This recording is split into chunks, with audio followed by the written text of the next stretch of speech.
Hey friends, welcome to my channel trendy angel Canada. So guys, आज मैं आपको दिखाती हूँ कि कनाडा में स्नो कैसे गिरती है, क्या हालत होती है जब स्नो गिरती है। एंजॉय तो आप करते ही हो, साथ में कुछ प्रॉब्लम्स भी आपको फेस करनी पड़ती है, बट हाँ, उस प्रॉब्लम के साथ साथ कुछ फ़न भी होता है। सो गाइस, आज मैं आपको बताऊँगी कि क्या क्या प्रॉब्लम आपको फेस करनी पड़ती है और साथ में आप कैसे स्नो को एंजॉय कर सकते हैं कनाडा में।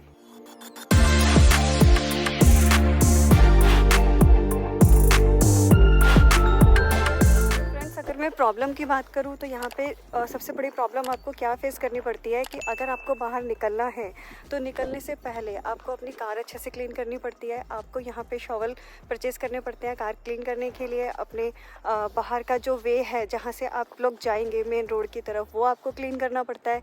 और ये प्रॉब्लम थोड़ी थोड़ी आपको यहाँ पे फेस करनी पड़ती है जब आपको स्नो में बाहर निकलना होता है। सो फ्रेंड्स, देखो ये मेरी कार है, क्या कैसे स्नो से पूरी तरीके से कवर हो गई है मेरी कार। और मुझे अभी जाना है क्रिसमस की कुछ शॉपिंग करने, तो मुझे समझ नहीं आ रहा है कि मैं जाऊं कि नहीं जाऊं, क्योंकि पहले मेरे लिए टास्क सबसे बड़ा ये है कि मुझे अपनी ये कार क्लीन करनी पड़ेगी। दूसरी प्रॉब्लम आपको यहाँ पे क्या फेस करनी पड़ती है कि जब भी आप ड्राइव करते हो तो आपको ड्राइव बहुत सेफली करनी पड़ती है, स्लो करनी पड़ती है, क्योंकि आपको जो पाथ है या वॉकिंग पाथ है वो आपको विजिबल नहीं होते हैं। तो समटाइम्स ऐसा होता है कि आपकी कार हिट होने के चांसेस होते हैं। अगर आप फैमिलियर हैं रोड के तब तो ठीक है, आप आराम से ड्राइव कर लेंगे क्योंकि आप वहाँ पे डेली ड्राइव करते हैं।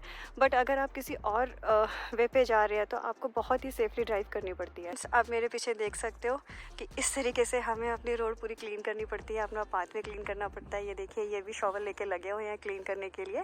तो ये थोड़ी सी प्रॉब्लम्स हमें कनाडा के अंदर फेस करनी पड़ती है। और एक बात मैं आपको और बता दूं कि यहाँ पे जो विजिबिलिटी होती है वो बहुत कम होती है स्नो के टाइम पे।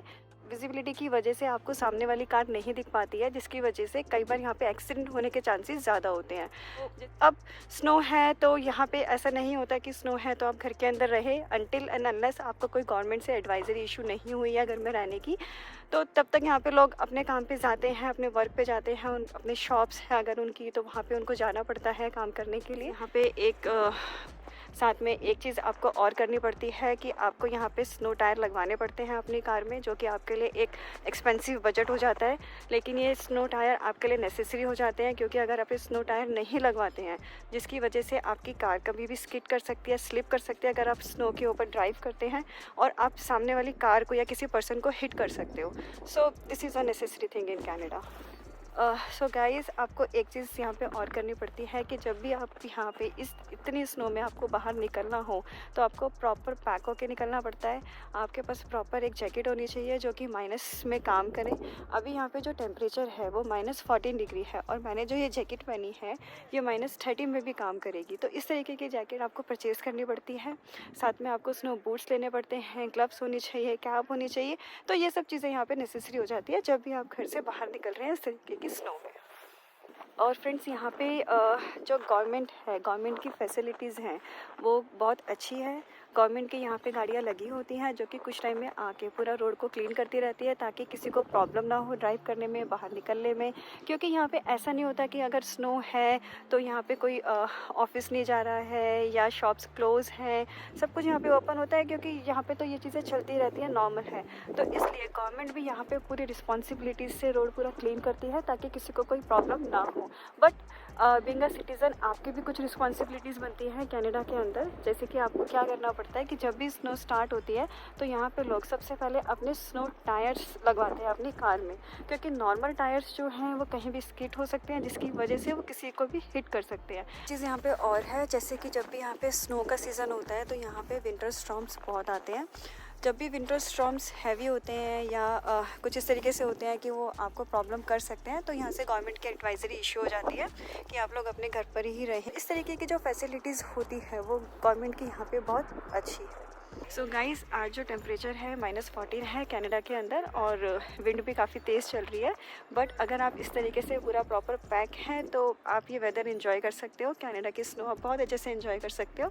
और साथ में अभी देखो, सबसे अच्छा यहाँ पे इंटरेस्टिंग चीज़ क्या लगती है मुझे, जो कि मैं एंजॉय करती हूँ, कि यहाँ पे स्नो है, विंड है और साथ में सन भी है।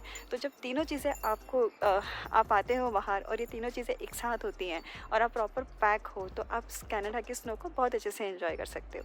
या कुछ प्रॉब्लम्स आपको होती हैं बट ये प्रॉब्लम इतनी बड़ी नहीं होती कि आप इन प्रॉब्लम को सॉर्ट आउट ना कर सको, तो बस आपको थोड़ा सा ध्यान रखना पड़ता है। तो वो चीज़ें अगर आप ध्यान रखोगे तो आप कनाडा की स्नो को बहुत अच्छे से एंजॉय करोगे। हाँ, आप स्नो में यहाँ पे कनाडा में एंजॉय कर सकते हो। आप यहाँ पे स्पेशल प्लेसेस होते हैं जहाँ पे जाके आप स्नो राइड्स कर सकते हो, लाइक स्नो बोर्डिंग होता है, स्नो स्केटिंग होता है, जहाँ पे किड्स या यंग जिनको स्केट्स करनी आती है वो काफ़ी स्नो में फ़न करते हैं। So guys, hope you like my video. ये जस्ट एक कैजुअल ब्लॉग था आपको ये दिखाने के लिए कि कनाडा में स्नो किस तरीके से पड़ती है, क्या क्या प्रॉब्लम्स आपको फेस करनी पड़ती है। बट ये प्रॉब्लम इतनी ज़्यादा नहीं होती है जिसको आप सॉर्ट आउट नहीं कर सकते हो। अगर आपको ये मेरी वीडियो अच्छी लगी है so please like my video, comment on my video and please subscribe my channel guys. ऐसी छोटी छोटी वीडियो, छोटी छोटी एंटरटेनमेंट इन्फॉर्मेटिव वीडियो आपके लिए लाती रहूँगी। So guys, bye and merry Christmas and happy new year.